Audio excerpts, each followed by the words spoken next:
It's a beautiful day to be in Middle Georgia. I'm Charles Richardson. It's my pleasure today to introduce to you Christopher Blake, the president of Middle Georgia State University.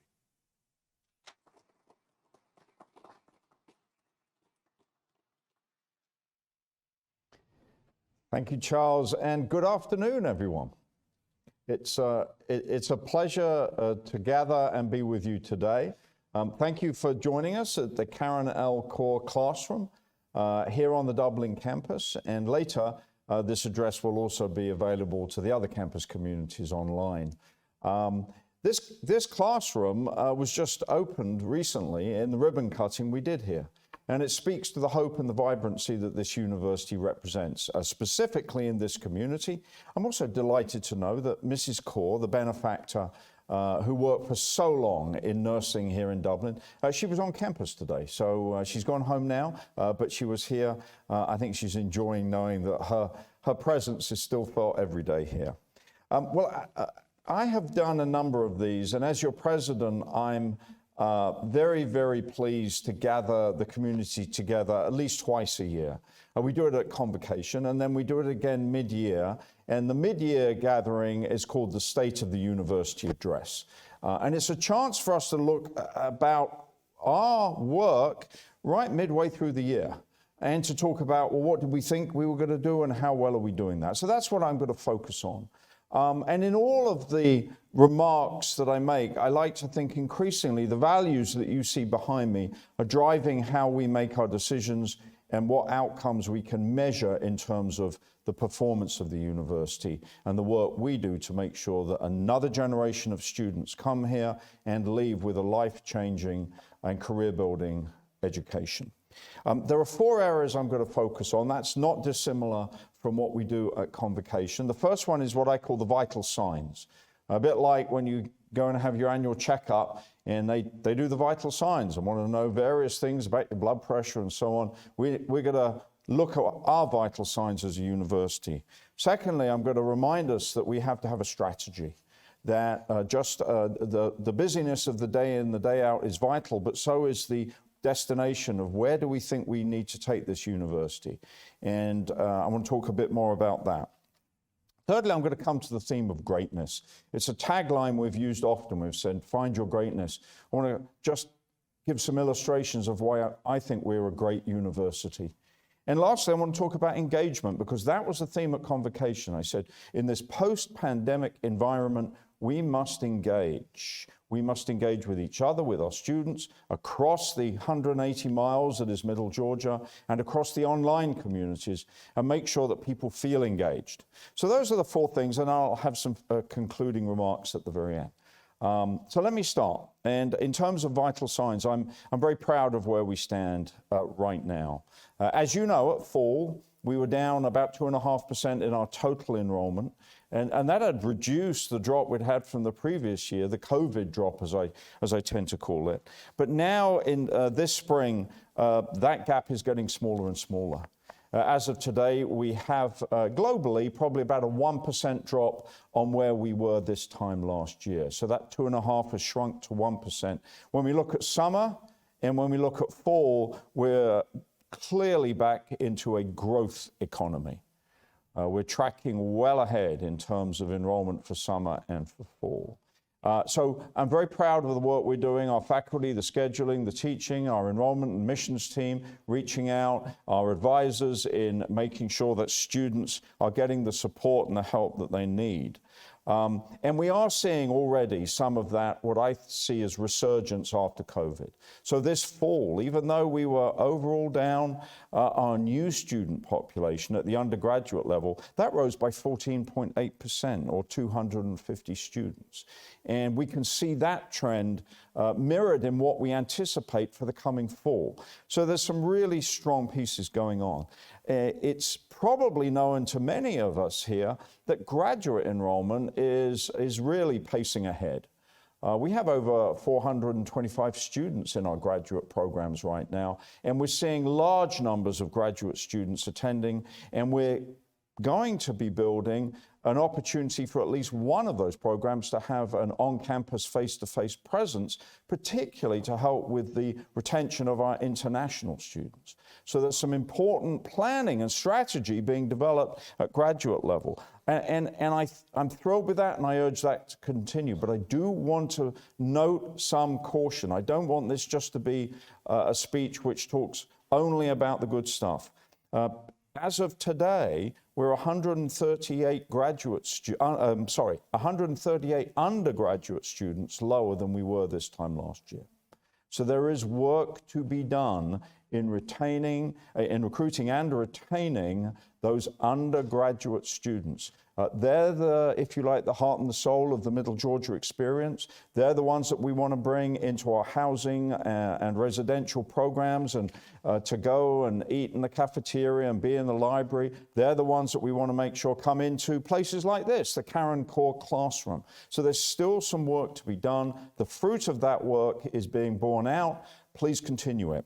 We're in a place where we can see that. And much of this has been the reason that the Board of Regents and the Chancellor had the faith of giving us this year, as you will remember, our first step in the tuition parity model that we have asked for with the Board of Regents. Year one is now underway, and we have seen no additional impact negatively in terms of debt or students dropping out because of financial aid issues. We have been able to sustain that level of strength of support while moving forward.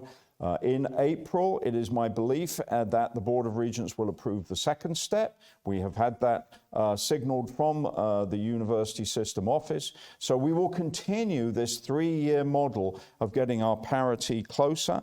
And with that, there's been some really very powerful illustrations of why that matters. I mean, our NCLEX, which is the nursing national exam, our NCLEX rates have increased by 11.8% because we've been able to channel those resources towards ensuring that our nursing students are getting the support to pass that national test. We've also been able to employ a care manager to make sure that our students get the support in terms of where they're at risk, where they need mental health support, and so on. Why else do I think our vital signs are saying, as I said at the beginning, that we're in a great place? One that maybe gets somewhat lost in the background but is really important is that this year we had our 5th year report to SACS, our accreditors. We submitted our 5th year report. I'm on the SACS board, and I see a lot of materials from other institutions and see that most of those institutions have something that they haven't done right, that they need to correct, they need to work on, they need to repurpose themselves. We had a 100% clean slate.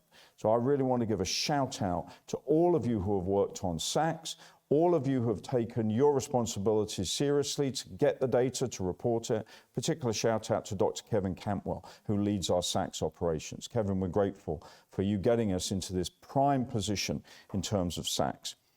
We had some great information last week from the Board of Regents. They voted on a new computer science degree. Why is that a vital sign? Because for 8 years we have been informed we can't do computer science. That's being done by the slightly more prestigious institutions. We're going to do information technology. Now we're doing information technology and computer science. We're going to do it face-to-face, we're going to do it online, and we're going to get the next generation of software engineers and computer scientists to be able to support the economy, whether it's at the base or whether it's in Macon or whether it's at Atlanta, around the state. We're going to be part of that pipeline. And so our vital signs, I can say today in this State of the University address, they're good. We're healthier than we have been in at least the years since the beginning of the pandemic. We truly are healthier. But like I try to remember, my wife and I try to remind each other, just because you might have a good week of exercise and healthy eating and feel a bit fitter, that doesn't mean you stop. It means you do it again next week, and that's what we have to do. We've got to keep going. So part 2, strategy. Keep going. I said, that's why we keep going. Well, what is the strategy that we have?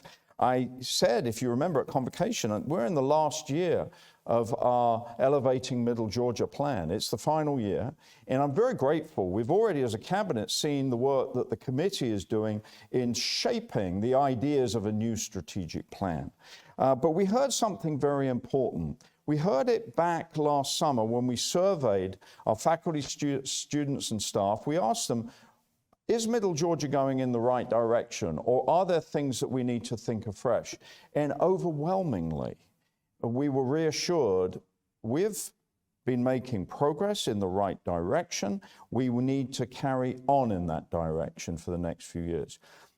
That is significant.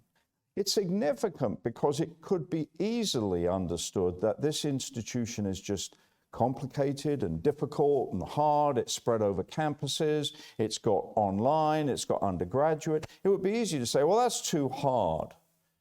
But we haven't. We've said this is good.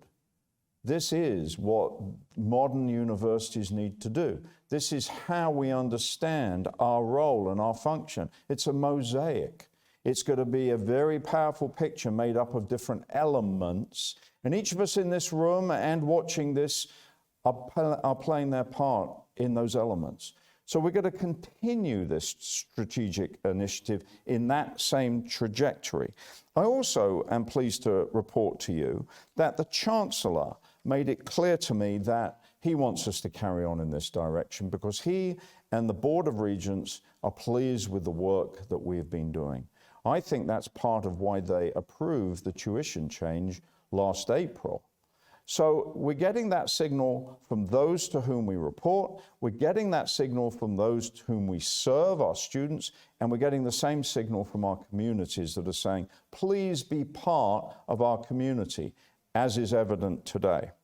The one thing I do know that our next strategic plan must address, even more robustly than we have made progress on, is that Chancellor Perdue is very, very clear. He's a former coach, athletics coach, and he says, can you imagine a game, any game, whatever one? For me, it would be soccer, of course it would. But can you imagine a game where you don't know the score, where you don't know the time, where you don't know who's on the field and who's not on the field? You're just watching people uninformed. He said, what's the difference with a university system? And that's why things like the Georgia Degrees Pay website that the USG's introduced, that's why that's being pushed. That's why Stepping Blocks is now part of trying to track where our alumni go and what they do with their careers and what career information we can build down to our students so they can know. Chancellor Perdue is calling on the USG to be stronger in terms of dashboards and data. I am making the same call here today. We made terrific strides with our dashboards. I hope everybody goes, as I do regularly, to the IR dashboard search box on our website, and you can look at the amazing dashboards we have. But folks, we're not finished. We need to rethink it. I've asked the provost to rebuild data strategy. We're very glad he's brought in some leadership to help do that. And we need to be unequivocally clear about measuring our performance and knowing how to address it when it does not perform at the level that it needs to. So that's an essential part of our vision. And we're doing that for two simple reasons. Firstly, because the public has a right to understand, are the dollars that they invest in us worth it? I know, you know, we know, and our students know that that investment is worth it. So then the task of showing that is all the more joyful, all the more impressive. Why wouldn't we want to share? Let's imagine it's a soccer game that my team is winning 10-0. That's unlikely to happen, by the way. But nonetheless, you get the point. We have a good story, so let's make sure we use the data wisely to tell that story. And that's part of our responsibility to build the careers that students need in these communities and to maintain, not on the other hand, but at the same time, our accessibility and affordability. That's part of what that word up there, stewardship, is about. Make sure we steward our resources to be as accessible and affordable as the finest return on investment in the USG, and then have the dashboards to show that. And my third section is kind of around greatness. And the question I want to ask us all is, why do we do that? And I believe it's because we do have a great story to tell. It is about our greatness. And I don't mean that with hubris and arrogance. Greatness is not about being, it can be about winning the national championship. And good on the dogs for doing that. But that's not the only way to be a great institution. Greatness can be measured in so many more intimate, private, and yet life-changing ways. So, for example, we graduated over 1,500 students last year with a bachelor's and a master's degree. We know that about 80% of them are living and working in Georgia, within 75 miles of the Macon campus. In the spring, we will graduate our first ever doctoral students. The DSIT degree, the Doctor of Science in Information Technology, will have 28 students graduating.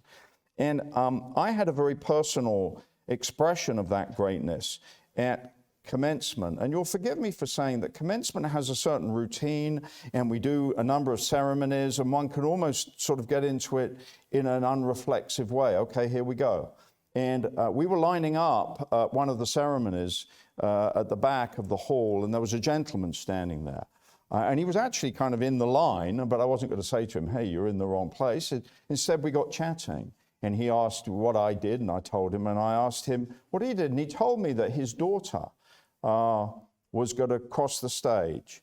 And he told me he lived in New Jersey, and that his family had had a breakup many years ago, but he had watched from afar, and he couldn't believe that his daughter, who had been born prematurely and had suffered some physical challenges throughout her life, was going to walk across the stage. And as he's telling me this, he cries. He starts to tear up. And then he apologizes and says, I'm sorry, I'm being so emotional. To which I'm glad it was a sacred moment that I had the insight to say that you don't need to apologize. This is the best thing that you've done. And thank you for giving me the gift of knowing that what we do in this room means so much on a day like commencement. And I want you at commencement to remember that. You're changing the lives and thereby the communities that our students graduate from. And I don't know his name, but I shall always remember him because he gave me the gift of commencement that day as much as we gave him the gift of a degree. There are a couple of other things I want to say about greatness. And it's not just like the ribbon cutting that we did here, Julie, a couple of weeks ago with 150 people in here. That's great too, but there were a couple of things that sometimes greatness is things you find out or things that happen that you don't necessarily want to have happen. Because those of us on our Warner Robins campus know that Thomas Hall is currently closed. Well, as you know, even Georgia had winter weather on Christmas Eve. No, we really did. We really did have winter weather. And what happened, timing couldn't have been more unfortunate. On Christmas Eve, when it was dark at about 6 o'clock, the fire suppression system in Thomas Hall burst, the whole thing. And because it's fire suppression, it's right at the very top.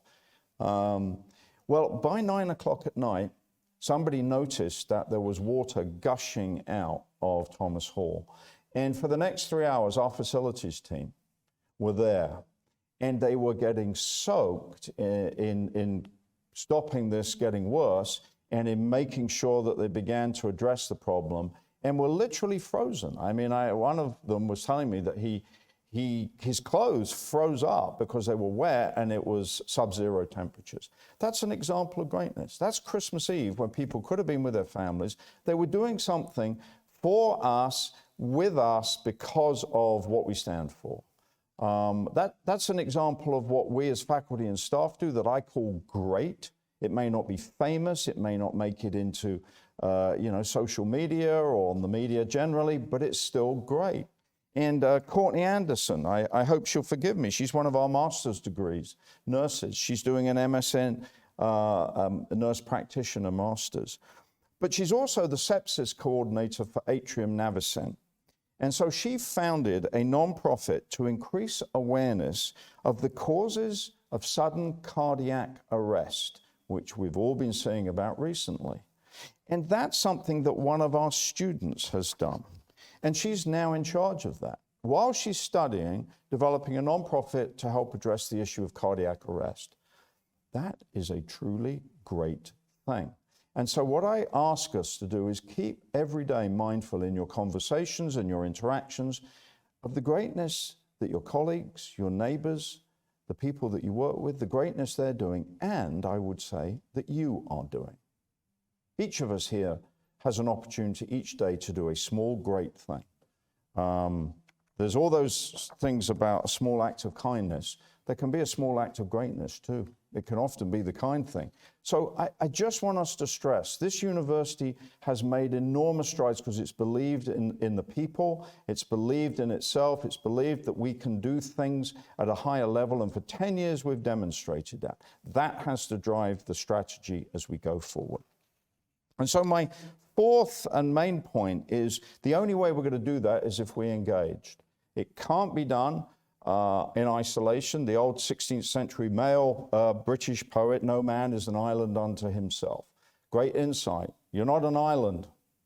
You're connected. And we are connected. And the pandemic was our worst enemy in that respect.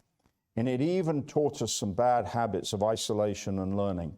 And I, in my own family, have family members that I still think have to kind of get outside a pandemic way of thinking. So this is real stuff for all of us. And at Convocation, I called for greater engagement. I called for, we needed to make sure that, yes, we address the needs of the working adult student or the working student who needs online classes, but also we need to be a haven where students will come and learn. We need to connect. We need to walk around and talk with each other. We need, let's go back to the sport. I was talking about coaching earlier. The Cabinet's heard it 1,000 times. Let's play soccer. Now, actually, I do mean let's play soccer. I used to like lunchtime soccer. It was a big thing as a high school kid. But I mean, let's look at even if you don't like the game, spend 10 minutes on Saturday morning. It'll be on, the EPL will be on there. Watch what they do for just 10 minutes. What do they do? I'll give you a clue. They have their responsibilities. They have their assigned roles. They have to perform or they're taken off. Somebody else is put on. But if all they do is their responsibilities and their own performances, they're still going to get taken off because they have to work together as a team. They have to support. They have to move around. They have to receive and they have to give. They have to anticipate. They have to work in subunits, taking out one area of the pitch so that they can dominate it.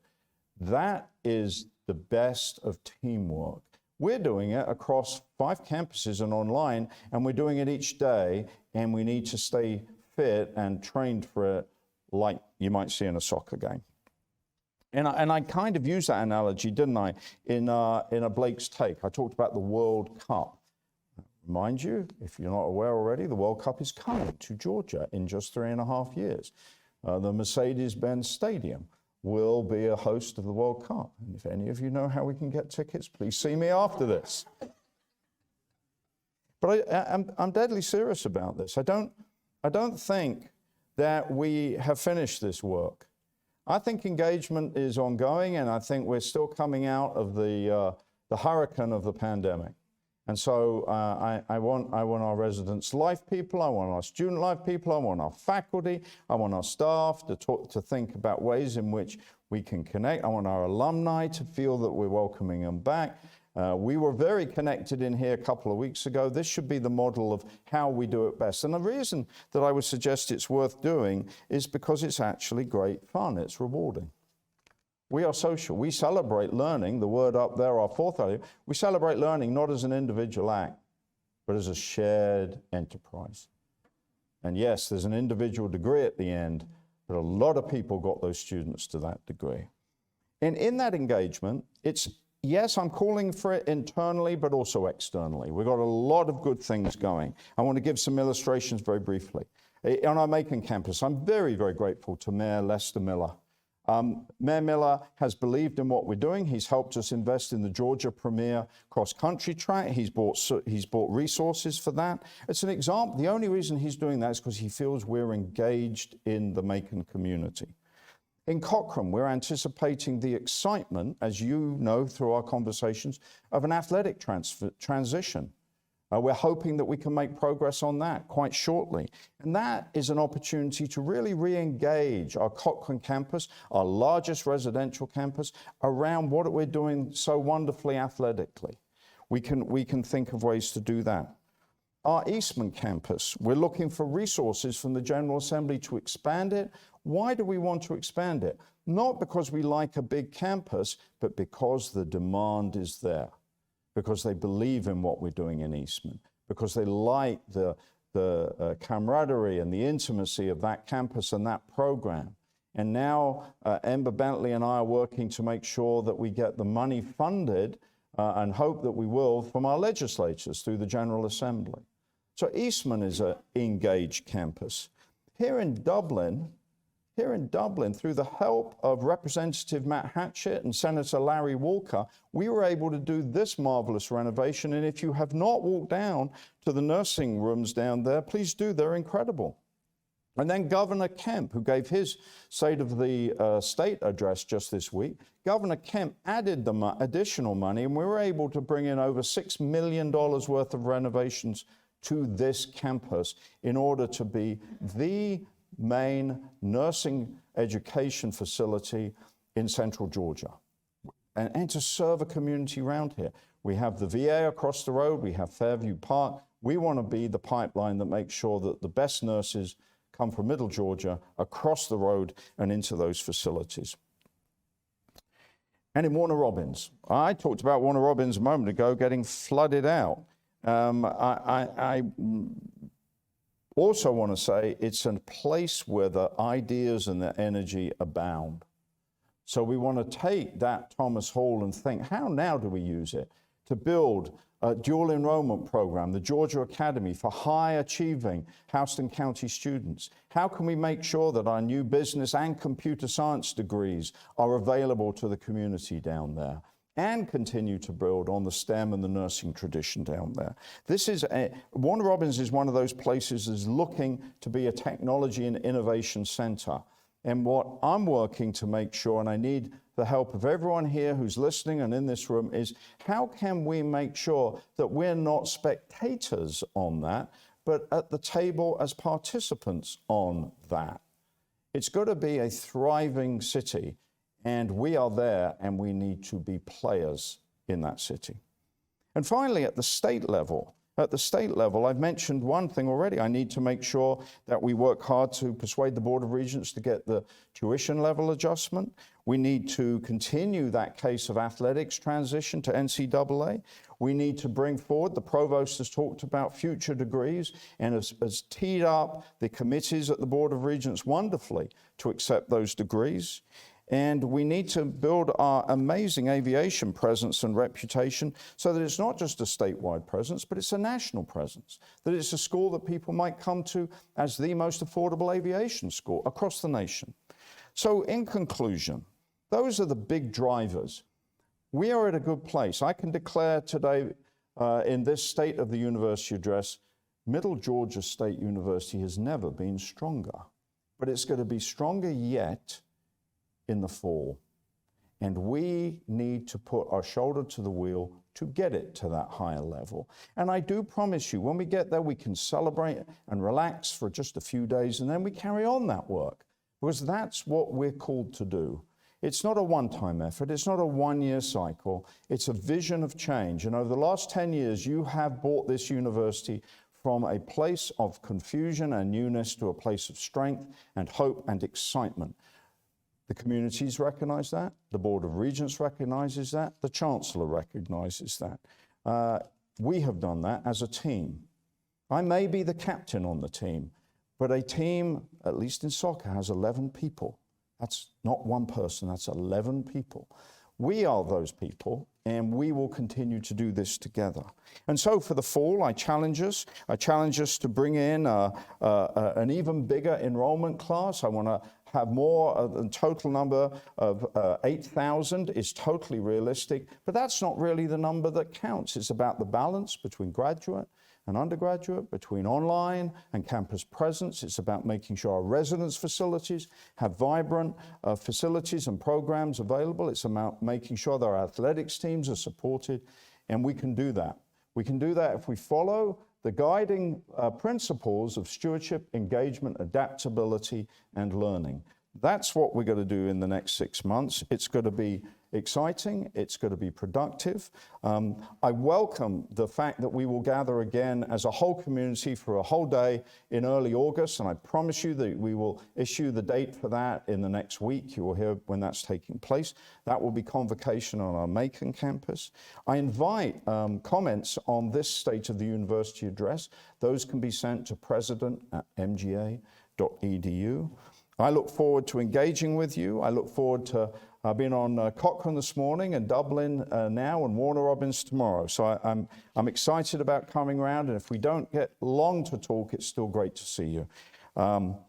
Remember who we are. We're the Knights. Go do great work. Thank you, everyone. Go Knights. Let's play soccer too. Thank you.